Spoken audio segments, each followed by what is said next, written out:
Ser podcast.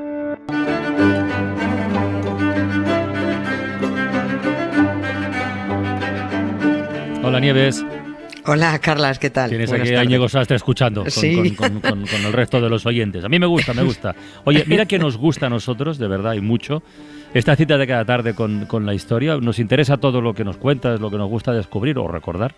Pero fíjate, yo reconozco que hay días en que ese recuerdo me pone los pelos de punta. Y hoy es uno de esos días, ¿eh? Sí. Porque el 30 de enero, tal día como hoy, de 1933, Adolf Hitler se convirtió en canciller de Alemania. O sea, podemos decir sin miedo a equivocarnos que ese día cambió la historia del mundo y cambió para mal, claro. Totalmente. Y de eso hace hoy 91 años. Parece que hace mucho, pero no hace tanto. No tanto. No tanto, ¿no? Hace 91 años que Hitler llegó a canciller alemán, que es el primer ministro, para entendernos. Y esta fecha, el 30 de enero de 1933, está considerada como una de las más nefastas. Esto es casi...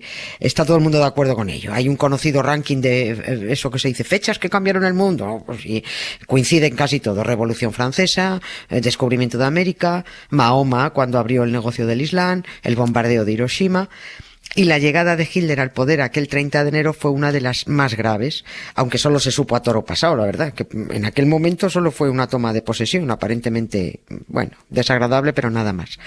El plan era que Hitler estuviera solo un rato de canciller, porque era un tipo tan zoquete, era tan fanático, estaba tan descontrolado, tan desnortado, que iba a caer por su propio peso. No. De las consecuencias de su llegada al poder, bueno, pues no hay más que contar, que repase la gente en su memoria. Pero vamos a aprovechar que este año celebramos los 100 años del nacimiento oficial de la radio en España. Sí. Para contar lo importante y útil que fue la radio para la propaganda de la ultraderecha alemana. Es la parte perversa de este medio radiofónico, porque puede ser un arma de doble filo, según quien lo maneje y para que lo maneje, como casi todo.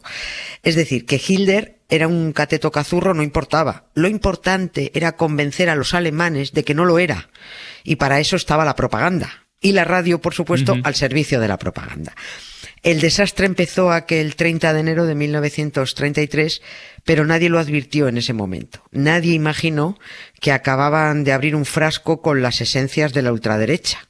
El odio, el racismo, la censura, la xenofobia, la dictadura, la guerra. This is the end, beautiful friend.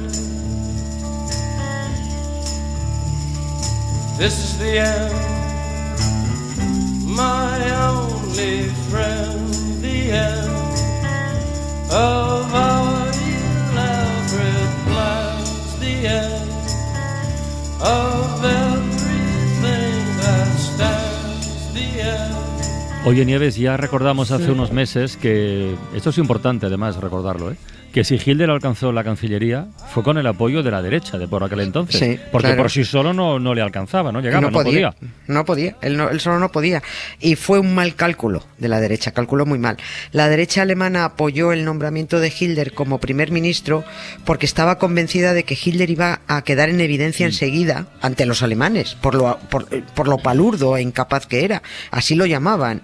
Creían que iba a caer enseguida y ahí entraría el candidato de la derecha a sustituirlo. Eso es más o menos lo que tenían previsto. La derecha necesitó apoyar a la ultraderecha para evitar que gobernaran los socialdemócratas. Y la única manera de impedirlo era cumplir con la exigencia de Hitler. Él exigía ser el canciller. Eso era.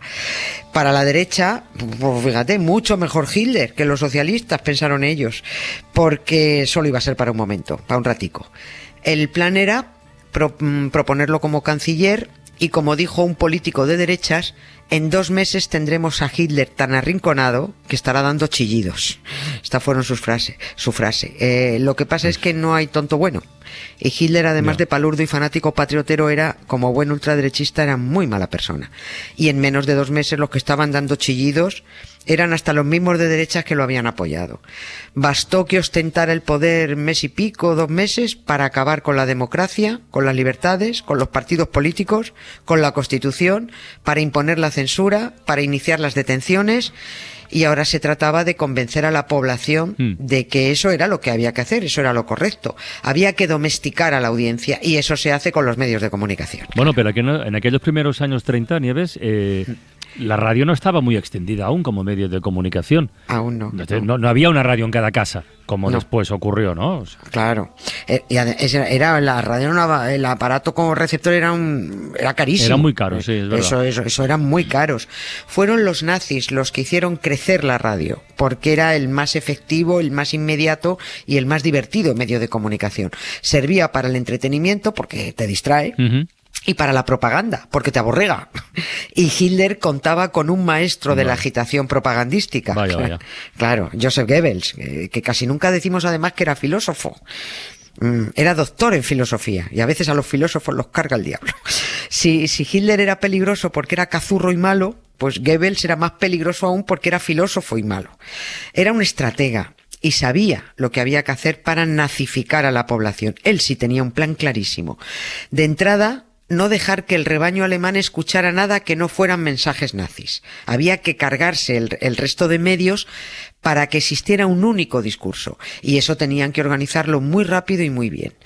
Fíjate, hemos quedado en que el 30 de enero Hitler se instala como canciller. Pues solo mes y medio después, a mediados de marzo, Goebbels se puso al frente del Ministerio para la Ilustración Pública y la Propaganda. Cerdos ignorantes sois, unos hijos de puta. Lo siento, no puedo evitarlo. De verdad que no puedo evitarlo.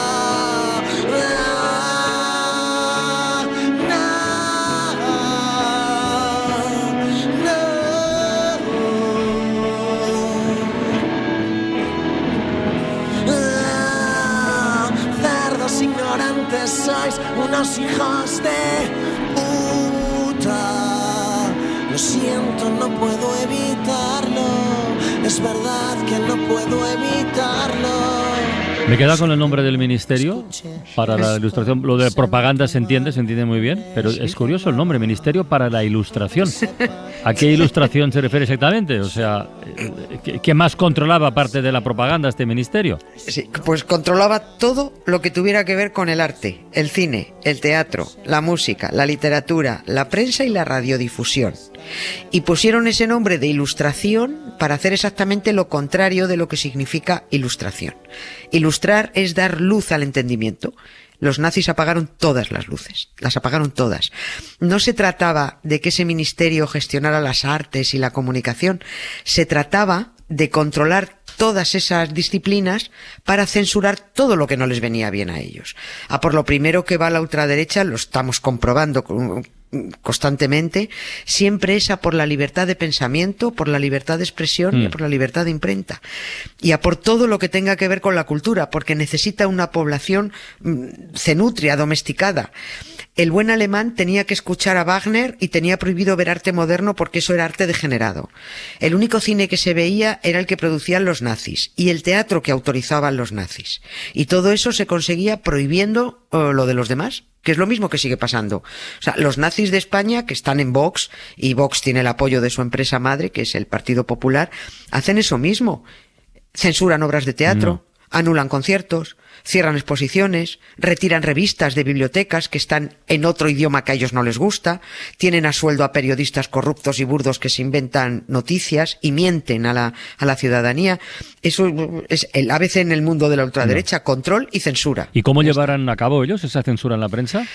Pues por las rabas. A lo bestia. Sí, a lo bestia. Es que una vez que entra, cuando agarran el poder ya van a lo bestia. Ya no hay que disimular. Deciden y ejecutan, no remolonean. Lo primero que hizo Goebbels desde su ministerio fue, uno, controlar a los periodistas creando un registro en donde conocían hasta el número de zapato que calzaban. Lo segundo fue silenciar a la prensa que no les interesaba. Y lo que hicieron fue forzar el cierre de los periódicos críticos. Y tres, hacer hablar a la radio. El plan era que los medios de comunicación lanzaran un mensaje único, ultraderechista, para nazificar a la población. Y para eso supieron utilizar muy bien la radiodifusión, para eso sirvió de maravilla. Se preparó una programación informativa única. Nadie podía oír nada que no fuera que todo lo que hacían los nazis era bueno para el país. El Ministerio para la Ilustración cursó una orden para que todas las emisoras alemanas se unificaran en una que se llamaba Compañía Nacional de Radiodifusión. Para trabajar en esta Radio Nacional Alemana tenías que ser periodista registrado, en el registro que crearon ellos. O sea que ya quedaron fuera judíos y gente sospechosa de ser izquierdista. Ya. Ya tenemos entonces a los periódicos críticos anulados y todas las radios unificadas en una. Goebbels ya tenía el control de la información que llegaría a los alemanes para convertirlos a todos, pues eso, en borregos nazis. Este hombre Goebbels, la verdad es que se esmeró tanto en lo del control, la propaganda, las noticias falsas, que creó un concepto, ¿no? O sea, ser goebbeliano revela una manera de actuar, Sí. una manera nefasta, desde luego, Sí, eso totalmente, es así, totalmente. pero donde está todo, y estaba entonces muy, muy calculado, ¿eh? Sí, estaba, vamos, a este tío no se le escapó ni un mínimo detalle. Y además no se le escapó porque sabía que muy poco iba a servir fabricar una información exclusivamente nazi si esa información no llegaba a los oídos del mayor número de alemanes. Si no, no los podría nazificar. Así que había que meter aparatos de radio en todos los hogares que se pudiera, en todos los establecimientos. Este hombre colocó altavoces en las calles, en las fábricas, en las escuelas. Aquí viene una frase suya demoledora, dijo: con la radio crearemos opinión pública. ¿Y qué razón tenía? Es que lo sabía. Claro, si tú te tiras todo el día dando la turra a través de la radio diciendo que los homosexuales son unos enfermos, que los comunistas son demonios, que los judíos es lo peor del mundo, que los extranjeros son todos unos criminales, claro, acabas atontando a la población. Y lo que hizo fue una cosa, esto fue, porque es que además todo salía de su cabecica, presionó a los fabricantes de receptores de radio para que rebajaran los precios y sobre todo para que se pudieran pagar a plazos, porque las radios eran carísimas, eran muy caras. Pero obligó además de rebajar el precio y que se pudieran pagar a plazos, obligó a que se creara un modelo especial, un modelo que se llamaba, que esto no lo voy a saber pronunciar en alemán, se llamaba Volksempfänger o algo así, más o menos. Volksempfänger era traducido, el que sepa alemán, es receptor del pueblo. Vale. Sí, no, que esto era muy barato, no costaba más que un traje, pero con trampa. Porque tenía un corto alcance para que fuera muy difícil sintonizar las emisoras extranjeras. Ah, amiga. Claro, así no. Pues fíjate, ¿cómo organizaría a los fabricantes que en agosto de aquel mismo año, de 1933, ya estaba este modelo de receptor desarrollado? Y además los utilizaba y los regalaba en sus cumpleaños. En los cumpleaños de Goebbels reunía a determinada gente, los que sabían que no se podían comprar de ninguna manera, y se los regalaba, les regalaba esto. Bueno, ese era el modelo muy curioso, ese era el modelo VE 301. Ojo al número. A ver. 31. 30 del 1. 30 de enero. El día que Hitler fue nombrado canciller. Oh. El día que la ultraderecha tomó el poder en Alemania y empezó el horror. De cabeza al infierno.